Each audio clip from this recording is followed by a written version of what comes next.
Hello there, people over the internet. My name is Udwurjigero, and this is Nutmegs and VAR, or what you call VAR. Now, I've just received news that the Chelsea coach has been relieved of his duties, and this is very interesting. I have a lot of things to say about it. Number one is that I think Maresca has done so much for Chelsea Football Club. You remember when Pochettino left us in a state of disarray. I did not like Pochettino because of the things that Pochettino used to do. He did not know what he's supposed to be doing. He did not know his defense. He did not know his midfield. He did not know his forwards. Now that can also be said of Maresca. Maresca is, for lack of a better word, the tinker man, somebody that is always trying to fix something that is not broken. You remember when we played Arsenal, we had a very compact team. The following game, the guy decided to rip up the entire 11 that he used for Arsenal and decided to field completely new people. And we were extremely bludgeoned by some small team. I think it was Bournemouth, or if it was Bournemouth, just some small team. We couldn't even try and do anything about it. Now, this is the problem that I've always had with Maresca, that Maresca does not know the first 11 that he needs to play. Fair to him, there has been a lot of injuries that we have had, but what was the reason for him to remove Fofana from the back and put this low guy that is called Brother Shield? I don't even know what his name is, how to pronounce that name. Brother Shield, something like that. Now, and the other day he came out after a very good run and claiming that he has had the worst 48 hours of his life. And I was wondering, what is this coming from, Mr. Marescas? Where is this coming from? I couldn't understand. So this, and the other thing that I do not like about Maresca is that he has not been able to rein in on the team and instill discipline. Chelsea is perhaps the most indisciplined team in the Premier League right now. I mean, look at all the things that this new guy that we bought from Brighton has been doing. He has been injured for such a long time. He comes into the field and is just trying to be aggressive for no reason. He cannot shoot. He cannot defend. He cannot hold the ball. I mean, Dilap has just been terrible, terrible. And Pedro also has been really bad. This other guy from Manchester United called Ganacho just is running without any sort of what is the word? Any sort of whatever he wants to do. He runs with the ball looking down at the pitch, does not cross the ball, does not do anything, is always trying to get into the box for no apparent reason. So for me, I do not believe in this guy. Maresca, we have had our problems in the league. We have had our problems off the field. Maresca has done a lot for us, but I just think that Maresca is not the guy to take Chelsea to the next level. Now, I don't even know who is going to be taking care of Chelsea, and this is the problem also that Chelsea Football Club has been having: the fact that they have always never known what they are doing. We don't understand. And one of the things that I've always wanted Chelsea to have as a team is the kind of discipline that you see at Manchester United, the kind of discipline that you see at Liverpool Football Club, the kind of discipline that you see at Arsenal. I think Arsenal is one of the most disciplined teams in the Premier League now.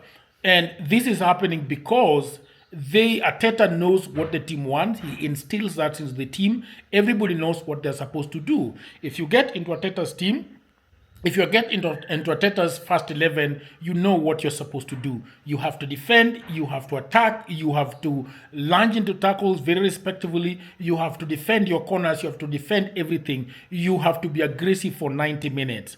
Even though that has not happened for Ateta all the time, but that's what he is saying.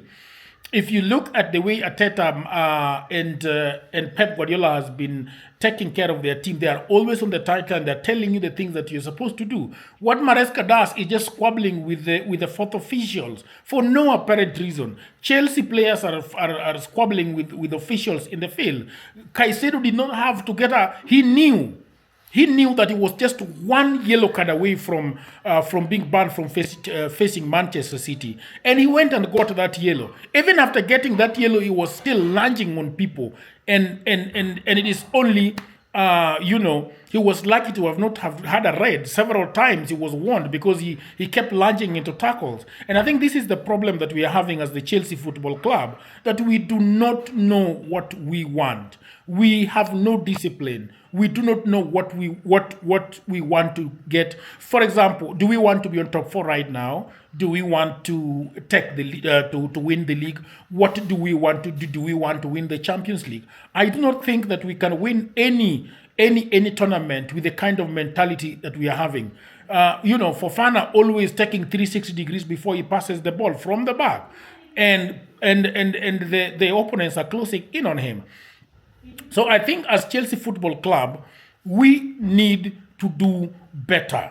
I do not know what the authorities at Chelsea are doing right now by trying to get rid of Maresca. I do not know what has happened. I'm going to be reading the Athletic to find out what has really happened that has necessitated the sacking of Maresca at this point in time.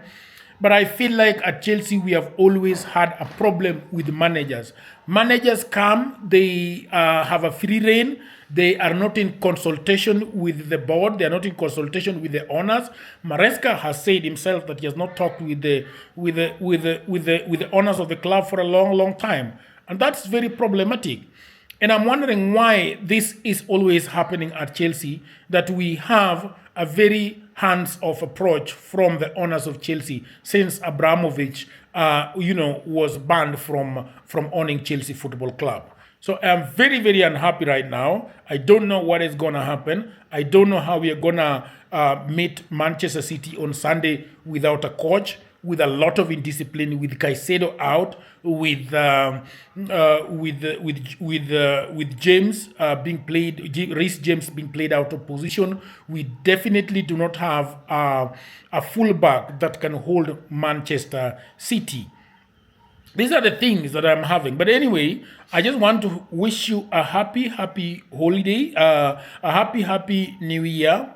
This year has started very, very well, and I'm so happy that I'm starting a sports channel together with Beatrice. The sports channel is called Nutmegs and VAR, the way Beatrice pronounces it, but I would call it Nutmegs and VAR. So stay tuned. We are going to be talking about soccer. So this is something that I want to put out there, that if you are very passionate about soccer, about the Premier League, about the Champions League, about the coming World Cup, I want to ask you that you come to the studio. I'm trying to get a bigger studio. So please come. Let's talk about soccer. Let's say what is going to happen. I can also talk about the other things that are happening right now. In the league, we have Arsenal. I think that Arsenal is doing really, really, really well right now. I would say that Arsenal, if it is not for the mentality, Arsenal is the strongest team in the league right now, and I think they can be able to go on and take the league without take it from City. But knowing the strength in mentality that City is having currently, for the last several years that Pep Guardiola has been at the helm of Manchester City, I think that if Arsenal do that thing of allowing themselves to be too close to City until the last minute, then City is going to cross the line and they're going to remain behind. I think that Liverpool is no longer going to take this league because they are far behind, but you can't write them out. The only reason why I can't write out, I will have to write out Liverpool at this moment in time is because of the strength of the City team. Once City crosses over into the new year, on a very great run, they never stop. They go and go and go until they find out how to take this league. What else can I say about this league? I think that Aston Villa is always having a lot of poof poof, nothing there. I thought that they were going to mount a very serious attack against Arsenal, that they were not able to. So Aston Villa are those small teams that try to, come and try and scare everybody else. They only scare Arsenal, I think, but not the league itself. So I think that Aston Villa can go and be on top four. I would say that Chelsea, if Chelsea is not careful, they might not actually end up on top four. The way they are playing with a lot of indiscipline, a lot of chaos in their boardroom, a lot of chaos in the field, the injuries, the lap is a joke. Pedro is becoming useless recently. I think it's going to be very difficult for them. So keep it locked, keep it here at Nutmegs and VAR. I hope to see you when I come back to Nairobi. Right now, I'm in the village, enjoying the village. Thank you very much. Until another chat, bye for now.